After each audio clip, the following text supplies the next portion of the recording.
Hey guys, how's it going and welcome back to another Reaction Wednesday where today I'm going to be ranking and doing a tier list of every single Cardiff City player who has played in the 2020-2021 season. Before we start, a massive thank you to this legend for suggesting me the video idea, and if you want a shout out for suggesting me a video idea or a reaction idea, whatever you want to see, then please leave it in the comments, guys, and you may be in for a shout out. But enough of all of that, let's get on with the video. So as you can see, guys, here is the tier list where I'll be ranking every single Cardiff City player this season.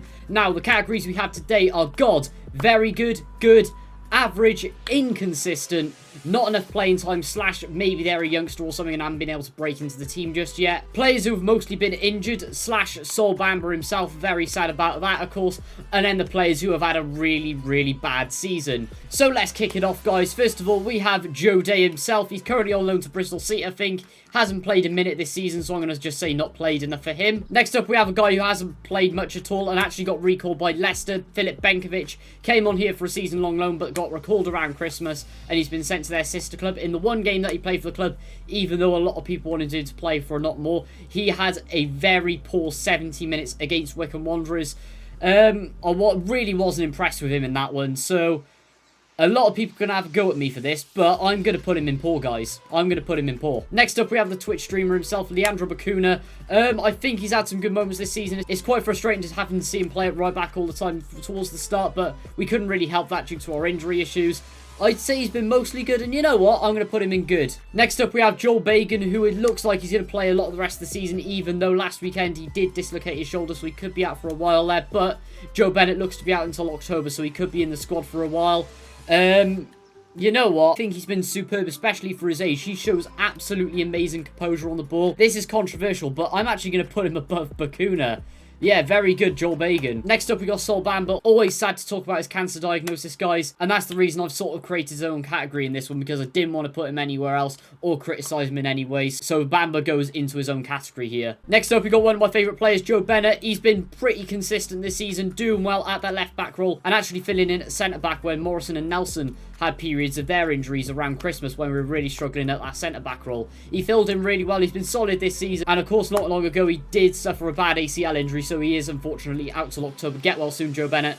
I'm actually going to put him in very good, along with Joel Bagan. I think our left-backs have been particularly good this season on their day. Next up, we've got Kyron Brown, who returned on loan from Livingston a couple of weeks back. He's slowly working his way to the squad and actually got his debut against Huddersfield the other night when Joel Bagan did unfortunately dislocate his shoulder.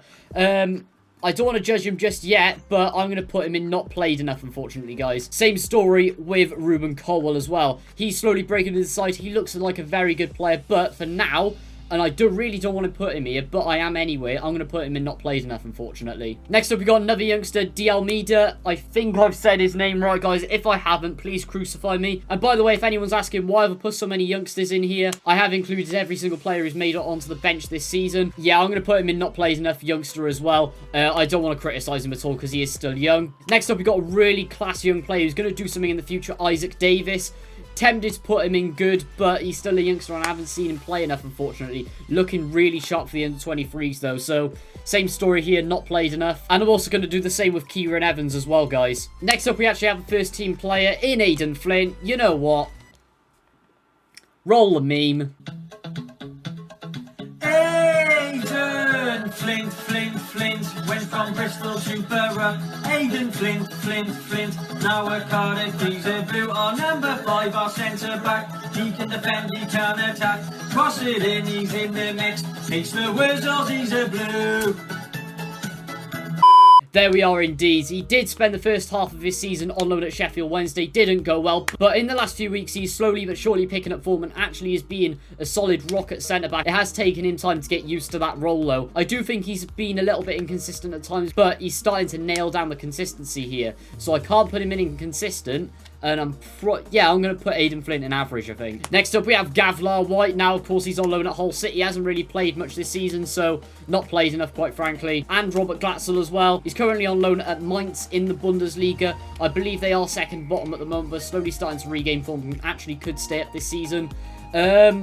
Tricky one, this one. I do rate him as a player, but I think he's been fairly inconsistent this season. Moving on, we do have a really good youngster here in Mark Harris, getting goals, breaking into the team, and he actually scored in the first few minutes of his playing season when he started earlier this year under Neil Harris. I think he's been very good on his day. I'm going to put him in the same level as Bakuna, I think. Next up, we got Junior Hoyler. Hasn't really played much this season. I don't think he's really scored either yet. Personally, I think this is probably his worst season in a Cardiff City shirt. I know the talent is there for him, but it just hasn't been good for him this year. And I think he can do much better, but unfortunately, guys, he has struggled, so I'm going to put him in inconsistent with Robert Glatzel. Next up, we got another class youngster in James White. Now, I believe he's on loan at the moment. I'm not sure where. It'll probably appear by there or something if I end up finding it out. Maybe he's still at the club. I think he is actually on loan, though. I did check yesterday. So, yeah, pretty much he hasn't played enough. But he's looking like a class youngster, to be fair. Next up, we got new signing Johnny Esta. When he finally did make his Cardiff City debut a few weeks back, he looked really promising, but I can't base that off one game, unfortunately, so I'm going to have to put him in not played enough, guys. But I'm expecting to see really good things off Super Johnny Williams. Next up, we have a GOAT in Kiefer Moore. 16 goals already this season. We haven't had a 20-plus goal striker in about 10 years now. I am so glad we have finally found one in Kiefer Moore, and it looks like he's going to get his 20th goal very soon. For that reason, he's a god. Sean Morrison next as well, club captain. No explanation here, guys. God. Then we got Josh Murphy, another class player, fairly inconsistent at times, but he's really started to pick up form now as well, so you know what, I'm going to put him in very good. Curtis Nelson next, been very superb in defence, although he has been shaky at times. I did say that he needed to be rested or dropped at one point to give Benkovic a chance to break in the team. In a way, I'm happy that didn't happen now, because Benkovic has had a very woeful season, even at his new club, so I'm probably going to put... I think Nelson has been great at times, so I'm going to put him in very good. Next up, we have a signing that is definitely up there. By far our best January signing in Perry NG.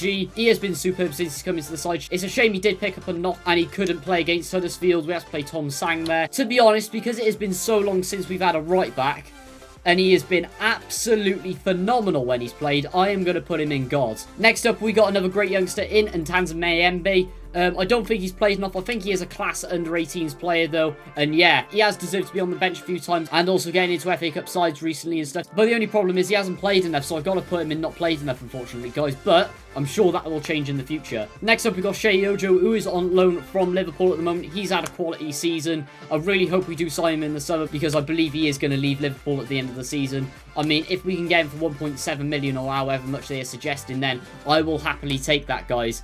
Yeah, I'm going to put him in very good. Next up, we have a loan signing from Arsenal in Georgios Tutu. He has been out injured for a while, but he has been superb as well. The only problem is the amount of injuries he's had, and he has been out for a while, which is quite unfortunate for him, but he's been a defensive rock at right back, really developing stuff there, and I think he's going to have an unbelievable career in the future. But the only thing is, injuries stick out for me here, so I'm going to just put him in good, I think. Next up, we have Marlon Pack, a very up-and-down player this season, starting to gather form as of late, but in the first half of the season, I thought he could have done better, but honestly, some of his performances have been great. The only problem is, with some of Bakuna and Mark Harris's performances this season, I can't put him in good, unfortunately, guys. I know a lot of you are going to disagree with me here. I'm going to put him in average. Next up, we have another youngster in Patton. Yeah, hasn't played enough, but he looks class as well. All these youngsters coming through are looking absolutely phenomenal and probably going to have amazing careers. Moving on to our second goalie, we have got Dylan Phillips. Of course, he came on in the seven-side derby, and he has been unbelievable ever since. No words, God. And in fact, I'm going to put Smithies in the same position as well. Our goalkeeping this year has been absolutely incredible this year. And I don't think anyone can criticise how hard they have worked this season. It's just a shame the defence in front of them hasn't been overly solid this year, which is kind of a shame. But either way, massive props to Dylan Phillips for coming into the side and doing an absolute madness straight away. Next year, we have a player who has been at the club for 10 years as of this year and is due a testimonial himself. He deserves one as well, and that is Joe Rouse. What a servant he has been to the club. Up and down season, struggled with injuries here and there. He's been as solid as he usually is when he's been playing and stuff, so yeah, I'm going to put him in very good. Next up, we have another youngster in, George Ratcliffe. Goalie, he has featured on the bench this year when Smithies did have that mysterious illness, but unfortunately he hasn't played enough for me. But another player who's going to have a great career in the future, guys. Next up, we have another youngster in Tom Sang. Actually played against Huddersfield last time around because Perry NG was injured. He did do well there, even though he's not an actual right back. He is a midfielder. I think that happened because Mick McCarthy does not want Bakuna playing at right back, which in my opinion is a very good idea because I prefer Bakuna to play in midfield. But Tom Sang, great player, just hasn't played enough, unfortunately, for me. Next up, we have got Lee Tomlin himself. Lee Tomlin is a blue, is a blue, is a blue. I'm not going to do the full chant, guys. But anyway, he's been out for most of the season, unfortunately. He is slowly coming back and regaining his fitness. But, so for that reason, I am going to put him in mostly injured, guys. Next up, we have Wolvox, who has had a fantastic season. I think he's been better than Joe Rolls, and he has scored some absolute screamers this year. I think he's just going to get better and better from here. So, yeah, Volks is a god. Now we have Isaac Versailles, been out for 16 months. Yeah, mostly injured. No doubt about that. He's been injured what seems for forever now, but yeah, mostly injured, guys. Next up, we got another new signing in January, which is Max Waters. Hasn't played too much. I want to see more from him, so for that reason, I don't want to put him in average or poor anywhere, because I really don't think that. He has been scoring some great goals to the under-23s recently as well, so I'm going to put him in not played enough, guys. Next up, we have Harry Wilson, another great loanee to the Bluebirds. He's had a great year, however, I think he can be better. I can't put him in God, unfortunately, but he is going to go in very good. And finally, to finish things off, we have got Zimba. He has featured on the bench a few times, looking like a class youngster, but I'm going to have to put him in not played enough, unfortunately. And yeah, so guys, that is it. There is the tier list. Let me know if you guys agree with it, disagree with it, if you think I need to completely overhaul it and put certain players in different positions. Have your massive discussion in the comments, guys. I'd really love to know your thoughts. And to be honest, I think that's fairly accurate. So guys, if you have enjoyed this video, then please remember to leave a like. And if this is the first ever video you've seen by me, then please remember to like, comment, subscribe, do what you can to support the channel. That'd be greatly appreciated. And also, if you want to suggest a video idea for Reaction Wednesday, then stick it in the comments below, guys. Follow all my social medias in the description below. And I'll see you all next week for another Reaction Wednesday. Hoyler.